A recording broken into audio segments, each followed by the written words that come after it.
وما هذه الحیات الدنیا الا لہو ولعب، اور نہیں ہے یہ دنیا کی زندگی مگر کھیل تماشا. وَإِنَّ الدَّارَ الْآخِرَةَ لَهِيَ الْحَيَوَانُ، اور بے شک گھر آخرت کا ہمیشہ ہوگا. حیوان مانا ہمیشہ قائم دائم.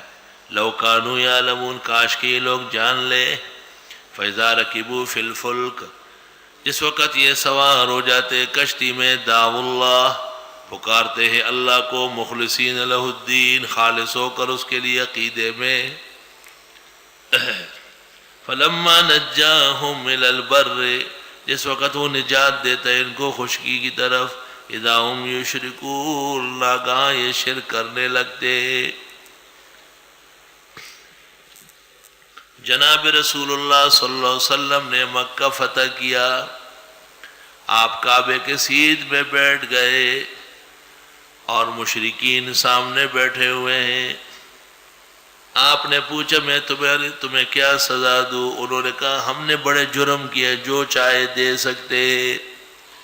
حضرت نے فرمایا قولوا کما قال اخی صالح یوسف بن یعقوب لا تثریب علیکم اليوم قد غفر اللہ لکم. حضرت نے فرمایا میں بھی تمہیں معاف کرتا ہوں جیسے میرے روحانی بھائی یوسف نے اپنے مجرم بھائیوں کو معاف کیا. البتہ جس شخص نے گھر کا کواڑ بند کیا وہ معاف، جس نے ابو سفیان کی پناہ لی وہ معاف، جس نے ام ہانی کی پناہ لی وہ معاف، جس نے تلوار خود زمین پر رکھ دی وہ معاف معاف معاف. آپ رحمتوں کے سمندر میں تھے، دریائے رحمت نبوت موجزن تھا.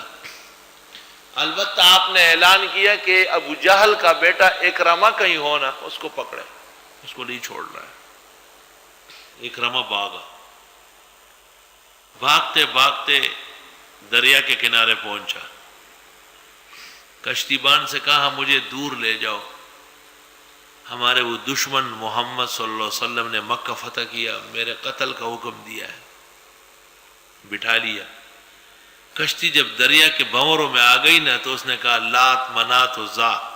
تو کشتیبان نے کہا آرام سے رہو، یہ کیا کر رہے، کشتی ڈوب جائے گی، سب غرق ہو جائیں گے. کہا کیوں؟ کہ یہاں سوائے خدا کے کسی کو نہیں پکار سکتے. فَإِذَا رَكِبُوا فِي الْفُلْكِ دَعَوُا اللَّهَ مُخْلِصِينَ لَهُ الدِّينَ. اس نے کہا بس اتارو، میں نہیں جاتا. یہی بات تو محمد صلی اللہ علیہ وسلم کر رہا ہے کہ اللہ کے سوا کسی کو پکارنا جائز نہیں. اگر میں نے اس کو ماننا ہے تو ان کے ہاتھوں میں ہاتھ دے کر ہمیشہ کا امن مجھے مل جائے گا. کشتی سے اتر کر دریا کے کنارے مکے کی طرف آہستہ آہستہ آ رہے ڈر ڈر کر. یہاں حضرت کعبے کے سیدھ میں بیٹھے ہیں اور لوگوں کو معاف کر رہے ہیں. اکرمہ کی بیوی آئی اور حضرت سے کہا حضرت اللہ نے آپ کو عزت دی، آپ اللہ کے سچے پیغمبر ہیں، آپ نے یہاں کے بڑے بڑے مجرموں کو معاف کیا، میرے خاوند اکرمہ کو بھی معاف کر لیں. آپ نے فرمایا وہ بھی معاف ہے.